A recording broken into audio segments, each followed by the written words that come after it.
Hi you guys, so today is Sunday, January 29th I believe, and I'm just filming this update because yesterday was IUI day for us. So Matt's in the living room right now watching TV, and I really wanted to film this video just because I just had a shower, I look decent, and I figured I wanted to update you guys and kind of talk about things as they're still somewhat fresh in my memory because it's only been like 24 hours since then. So I'm gonna see if I can, I'm gonna talk about the IUI first. If I have time at the end and it's not like a horrible long video, I might include more about the trigger shot. If not, that'll be a separate video coming out. So let's get started about the IUI process yesterday and what happened. Like always, Matt tried to film as much as he could, so I'll insert clips here and there for you guys. But other than that, I'll try and talk about it more because sometimes you can't hear properly or it explains it just better of what's happening in the actual little clip. Alright, so yesterday's first appointment, it was an actual proper appointment, which was nice. It wasn't like the ultrasound so far where you just had to be there early enough and then it was kind of like a waiting time of whoever got there first, like first come, first serve. So yesterday was just and Matt had to be there at 8:30. And from there on, it was him giving a sample, and then we would have to wait until 10:30 when my appointment would be, and then the actual IUI would be happening. So we could sleep in an hour longer yesterday, which was nice, and got ready and drove downtown and got our usual parking spot and just kind of waited. I think we went up just shortly after 8, 8:10 or something, just to be there on time. And we went up and they had us pay for the IUI treatment that day, and then just had a bunch of labels that they have printed out with Matt's name on it, and then one for me just so they could actually match Matt to me later on, so nothing will go wrong, which honestly I'll talk about that again probably later anyway. That was my biggest fear yesterday is what happens, because at 8:30 Matt went in and everything's signing in, he just went to the bathroom before he got to go in. So we were just kind of hanging out in the waiting room waiting for the girl to call him up and bring him to the room. And as we were sitting there, another couple came where we're assuming they were doing the IUI too, because they had to sign the same labels and stuff. And I'm oh my gosh, in my head I was kind of what happened, those freak accidents you hear about on TV or in a movie or something where they mix up the sperm and stuff, and I'm what if that happens, what if they don't pay any attention, oh my gosh, which was kind of funny. So anyway, Matt went in, did his thing, got a sample, whatever. We were done probably at I don't know, 8:45 or 9, we went back downstairs, at which point we were trying to figure out what to do, just because parking there is fairly expensive obviously, and so we were trying to figure out if we should go for breakfast somewhere or just get out of downtown so we wouldn't have to pay for parking for the duration until 10:30, and we were trying to find places, and as we found one that was just outside of downtown where we could park without paying for parking, we realized that it started getting super busy in downtown. More and more people started showing up, and they all had little cards around their neck they were going to an event. And so all of a sudden our parking lot filled up and it was crazy. So we're if we leave this parking spot and go somewhere else, chances are we're not going to find this parking spot again when we come back. So we were kind of stuck there, paying for a whole lot more parking than we wanted to. And so we were okay, we'll just leave the car here and kind of walk around downtown. And we had kind of aimed for Tim Hortons to grab a coffee or something or a snack or whatever. And on our way there, we walked past this really cute little restaurant, that served breakfast and brunch. So we were okay, special day, whatever. We'll just kind of have a morning date. And so we went in there, we had some breakfast, brunch, lunch, whatever you want to call it. And around 9:45, 10, we were heading back to the place. It was literally 5 minutes down the road, which was nice. So we went back in and we got all signed in, and as we walked up there was one other couple sitting in the waiting area. Everything else was empty. And so yes, the day before on Friday when they gave me the appointment time, they did mention to me that there could be a little bit of a delay to our appointment if anything would go wrong with the appointment before us because it was a retrieval. So we knew there could be 15 minutes, half an hour wait or something, she told us. So anyway, we walked up and we sat down and got all checked in, and we were early, 10 o'clock, so we still had half an hour to go anyway, but we had nothing else to do.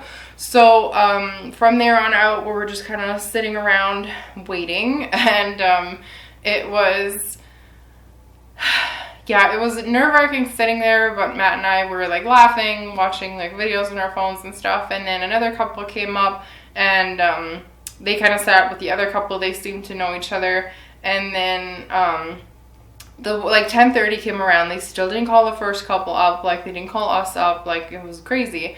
Then 10:45 came around, and the like receptionist came up to us, and she's like, there's some complications with the retrieval, so they're going to be at least like another half hour, which we were like, okay, fine, whatever, like it's not a big deal, we knew this could happen, so it's fine. And I started realizing that the other girls, like with their partners across, they had to have full bladders for some reason, and so they were sitting around waiting for like delayed appointments, having like a full bladder, really having to pee, and that was awful. So later on, it turned out that they were waiting for their like IVF. I don't know what you call it, like when they put everything back in you, I guess, like they just done IVF and that's what they had to do. I don't know. But anyway, so then 11:15 rolled around, like the half hour passed, nothing happened. At that point, the girl came back up from the couple that gave their sample in the morning, and she sat down and like registered and everything, and we were still waiting around, and then it turned out to be like 12 o'clock before like nurses started moving around again and stuff, and I was like, that's scary. Like I knew the retrieval was at like 10 that morning, or like 9:30 even, and like they didn't expect it to go that long, so like I'm still hoping the girl's okay and nothing happened to her and everything is fine and everything is good. But yeah, we were like, you know, when you're like kind of annoyed at something, but it's such a good day and such an exciting day that you just don't care. So then they called the first couple up finally, the one that had to like pee and was there before us, and they got to go in. And then they called the girl in that came after us. Like the one that gave their sample after us and the one that came after us, like at 12 or something, when we've been sitting there since like 10 o'clock. And at that point, like, I was annoyed about the wait time, but I was trying to stay in a good mood and just focus on the important day of conceiving our child that day and everything. But when she got called in first, as stupid as that sounds, but like my blood pressure just went like, what?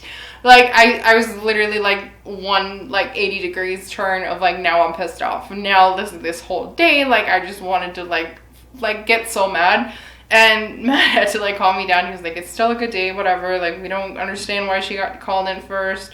Maybe like her husband's sperm wasn't good and they had to like go fast. I have no idea. I'm sure there's some explanation. Maybe it's just a mess up. I don't know. Anyway, and then we got finally called in. And at that point, like, Matt started filming something in there, but not until, like, after, because, like, he did the procedure. But it was kind of funny, because when we walked in, like, the nurse was talking to us and, like, showing us everything, explaining the numbers, which I'll go over with you guys, too, and just making sure that the labels were right, which, thank God, they were. We were matching, it's good. And, at that point, like, I was talking to the nurse about everything, and Matt started pulling out the setup, like my DSLR with the mic and the stand and everything, like we have been the whole time. And as I was talking to the nurse, you could tell her face just went like she stopped responding and just looking at Matt like, what are you doing? And as she was like talking to me, she was like, oh, he's just joking, right? Like, this is supposed to be a joke? And I'm like, no, not really, like he's gonna film. And she's like, what? And in her head, like, we just all started laughing because what she thought was, like, Matt was going to be, like, down there, like, filming her doing it and, like, literally up there. And I'm like, oh my gosh, no, that's not the whole intent of this at all. And it was just so funny to, like, see her face and what she thought was going to happen. So, like, the whole mood just lightened by, like, 1,000 because we're all just laughing so hard. And, yeah, it was so funny. So, anyway, as I'm like looking at, like, I have this little sheet here, so if I look down, this is the little sheet that they got, like, the insemination report, I guess, like, from Matt's sperm, because it hasn't been, like, tested or anything since my HSG, which was, like, 1.5 years or so ago. So, we haven't had, like, any pointers or anything if everything was still good or whatever. We assumed it was, but you never know. So, she went over with us. She went over everything with us. There we go. And talked about everything, which was great. I then asked, like, for a copy for this, like, for our records, because it's kind of nice to know. So, I guess, like, they asked him just, like, the plain questions, like, when was the last time we, like, had sex or whatever. And then, I guess, the sample volume they had gotten was 2 milliliters, I'm guessing. And then they said in total, like, I'm just trying to like not say everything, all of the numbers. So the total sperm count they had collected from him was 73 million, which is insane. I guess like what they end up processing was 1.5 mil of that, and then the final volume which they used for my IUI was 0.2 mil. His motility overall, like from the sample that they ended up using, was 70%, which is great. 52 of those were rapid, 15 were slow, and yeah, that's it. And then they just said like how he went from like a 2 out of 4 at the beginning, like half of them ish would have been fine, to a 4 out of 4.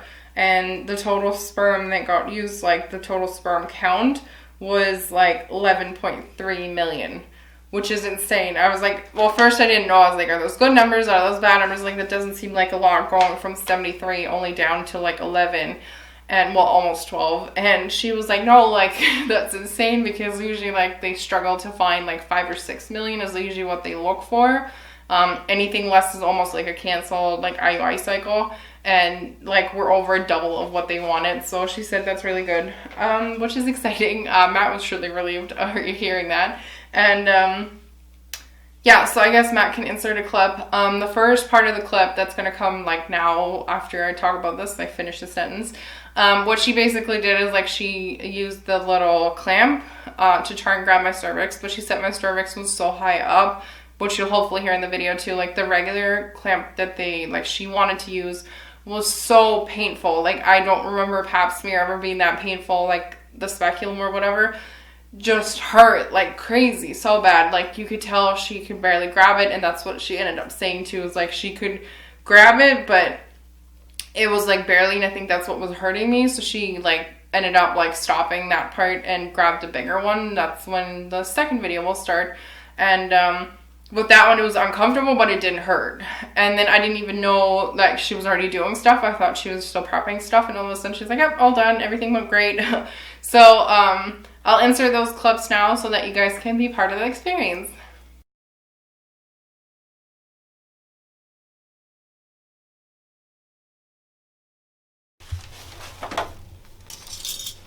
Okay.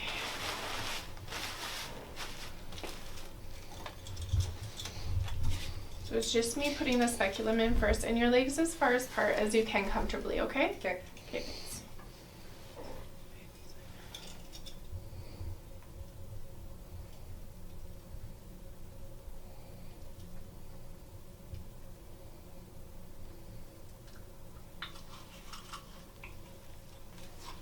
So a little bit of pressure, okay?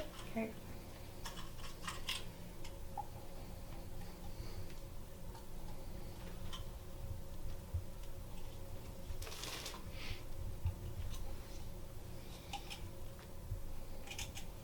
Okay, your cervix is really high, lots of pressure. You okay? Mm-hmm. Not great, I know. Sorry about that.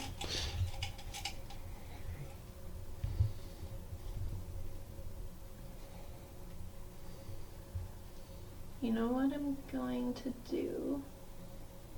I'm going to grab a longer speculum.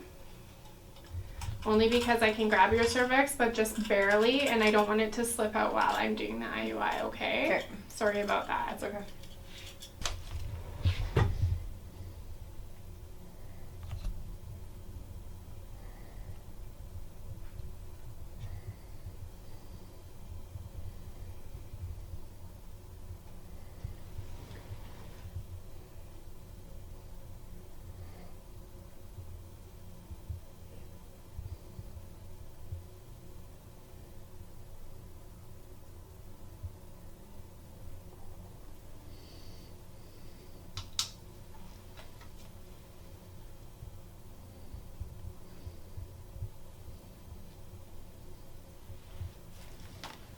Okay, that is it. Well.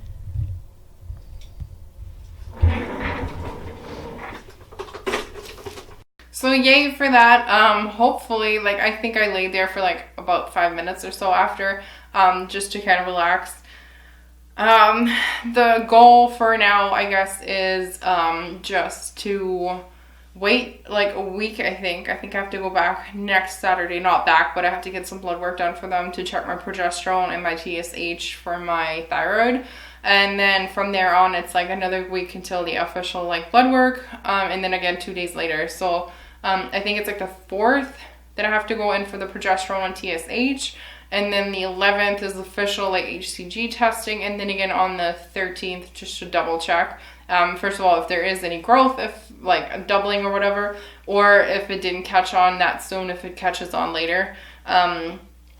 So yeah, officially 1 day past IUI. I'm still gonna like DPO. Now it's DP IUI. We'll see how everything goes. I am still temping just to see if or when my ovulation actually happens. They told us to keep like baby dancing for the next like 5 days, every second or so day. We'll see how that goes. As far as like symptoms and stuff for my IUI, I know a lot of you on Instagram have been asking how I've been feeling.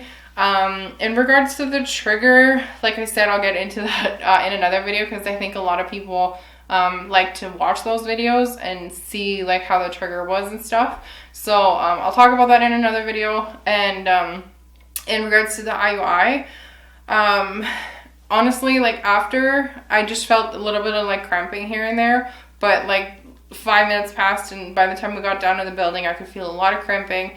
And for the rest of the day and still today, like I feel like somebody took like a bunch of air and shoved it up there, and now I'm all blown up. Like I'm so bloated.